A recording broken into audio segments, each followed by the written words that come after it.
And उसकी face का आधा हिस्सा उस पोल से लिटरली लटक रही है। नारुमी भागते हुए आती है एंड वो देखती है कि उसकी मम्मी रेमी का फेस चाकू से काट रही है। तो मैं जब इस स्टोरी को पढ़ रहा था ना, मेरे को अंदर से बहुत ही अजीब सा फील हुआ, बहुत ही अजीब सा। तुम लोगों का फिर से स्वागत है जुंजी ईटोस का शॉर्ट हॉरर स्टोरी सीरीज में। आज इस वीडियो में एक लाइक कैम है। इस वीडियो में मेरा 70 लाइक्स हो जाने चाहिए। आई गेस तुम लोग कर दोगे। सो चलो शुरू करते हैं आज की वीडियो। कानों में हेडफोन घुसा लो। So let's start the layers of fear by Junji ईटो।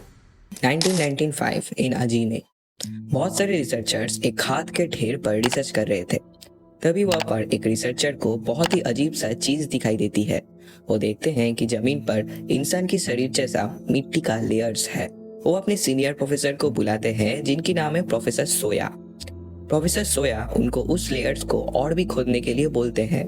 खोदने के बाद उनको वहां से एक बच्चे की सिर का स्काल मिलता है।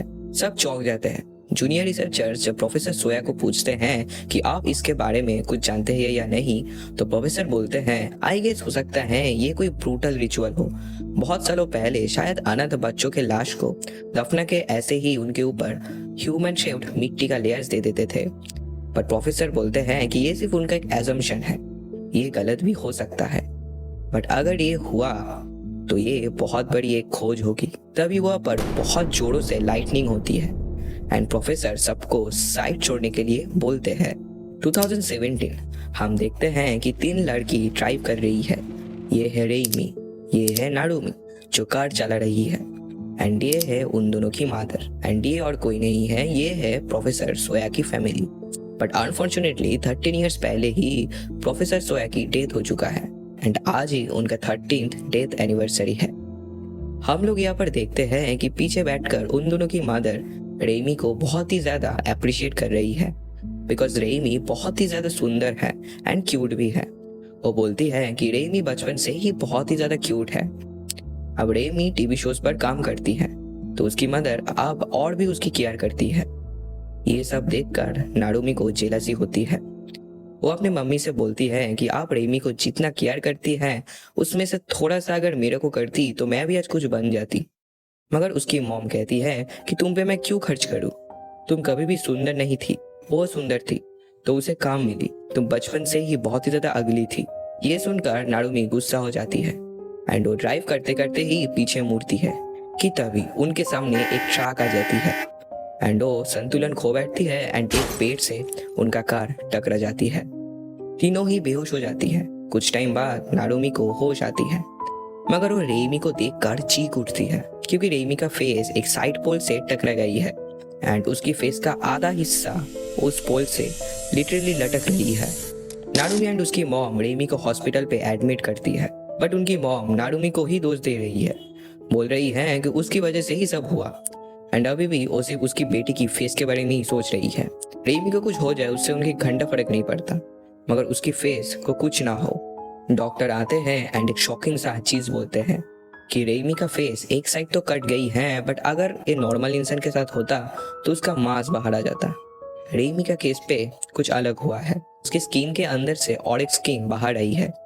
डॉक्टर उसकी एमआरआई दिखाते हैं एंड इससे सबका होश उड़ जाता है क्योंकि एमआरआई रिपोर्ट पे आई है कि रेमी के शरीर पे कोई भी मांस हड्डी कुछ नहीं है, ब्रेन भी नहीं है, सिर्फ स्किन का लेयर्स है, वही पहले उस मिट्टी के लेयर्स के जैसा। डॉक्टर बोलते हैं कि ये सारी स्किन्स की लेयर्स उसकी एज को रिप्रेजेंट करती है। अभी जो हाफ उसकी फेस है वो 20 इयर्स मतलब करंट एज की है एंड जो बाहर आई है वो फेस 19 इयर्स की है। मतलब उसकी करंट स्किन के नीचे और भी स्किन्स है जो कि young skins like 20 years, 90 years, 18 years, 15 years. उसकी मॉम डॉक्टर से कहती है मतलब डॉक्टर रेमी की यंगर सेल्स उसके अंदर है। डॉक्टर बोलते हैं हाँ एंड डॉक्टर बोलते हैं रेमी को इधर छोड़ जाए क्योंकि उसकी फेस को ठीक करना बाकी है। बट उसका मॉम रिफ्यूज कर देती है। वो बोलती है कि रेमी का केस बहुत ही अननेचुरल है एंड मैं किसी को भी ट्रस्ट नहीं करती। ये भी तो हो सकता है कि आप लोग उसके शरीर के ऊपर रिसर्च करोगे, गवर्नमेंट को सौंप दोगे। डॉक्टर बोलते हैं ठीक है आपकी मर्जी, ले जाइए बट उसका घाव सुखाने तक उसे इधर ही रहने दीजिए, नहीं तो इन्फेक्शन हो सकता है। नारुमी एंड उसकी मम्मी उदास के साथ हॉस्पिटल के बाहर आते हैं एंड नारुमी उसकी मम्मी को बोलती है कि ये वो ही कर्स है। आपने नहीं देखा क्या, रेमी की एमआरआई वो ही डैड की डिस्कवरी जैसे है। डैड ने जो डिस्कवर किया था 21 साल पहले एंड उसके बाद ही तो रेमी हुआ एंड मेंटल इलनेस के वजह से ही तो डैड मर गए एंड उस कल की कष्ट मेरे ऊपर भी है, मेरे मुंह में, जस्ट लाइक रेमी स्लेयर्स।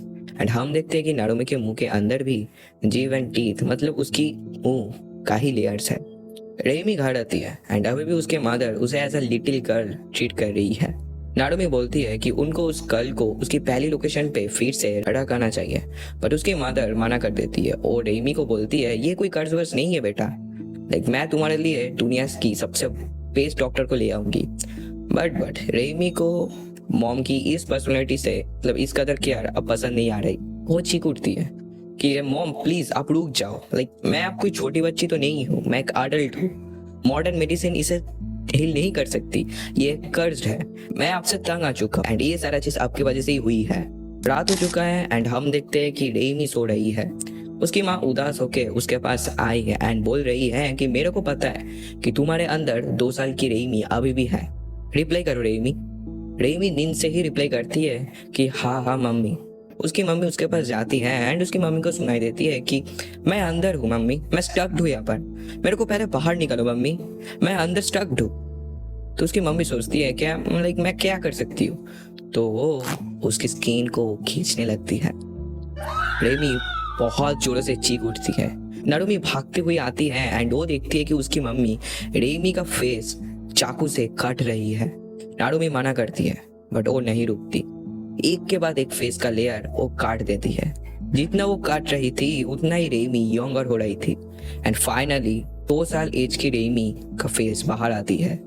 फेस के बाद उसकी मम्मी डिसाइड करती है कि वो उसकी बॉडी के लेयर्स भी काट देंगे, तो नारुमी का हेल्प मांगती है एंड वो दोनों मिलके फिर उसकी बॉडी का लेयर्स भी काट देते हैं।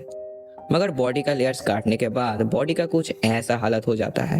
ये सब होने के बाद उनकी मम्मी भी भौंकला जाती है एंड वो बोलती है कि उन्हें भी उनका फेस काट देना चाहिए, शायद वो भी यंगर हो जाए। एंड वो चाकू लेती है एंड स्किन को काटती है, फाड़ देती है एंड जैसे कोई कागज का टुकड़ा हो। फाड़ने के बाद वो रियलाइज करती है कि वो कर्ज से अफेक्टेड नहीं है, तो उनका मांस काल, मतलब इनर फेस ही बाहर आ जाता है, जो देखने में बहुत ही ज्यादा घिनौना है। नारुमी सोचती है कि उसे ही सब ठीक करना होगा। उसकी डैड के कॉलेज पे जाती है इस काल को लेने, बट उसको पता चलती है कि डैड मरने के बाद उस काल गुम हो चुकी है। किसी को भी नहीं पता उस काल किधर गया। बहुत साल गुजर जाती है एंड हम देखते हैं कि नारुमी बहुत ही ज्यादा हेल्पलेस है। उसकी मम्मी खुद को एक कमरे पर लॉक कर चुकी है एंड रेनी का स्किन तो ग्रो हो रही है, मगर बहुत ही अजीब टाइप सा, मतलब एक बार अगर स्किन पील आउट हो जाता है तो वो फिर सही से ग्रो नहीं होता। एंड ये स्टोरी यहाँ पर खत्म हो जाती है।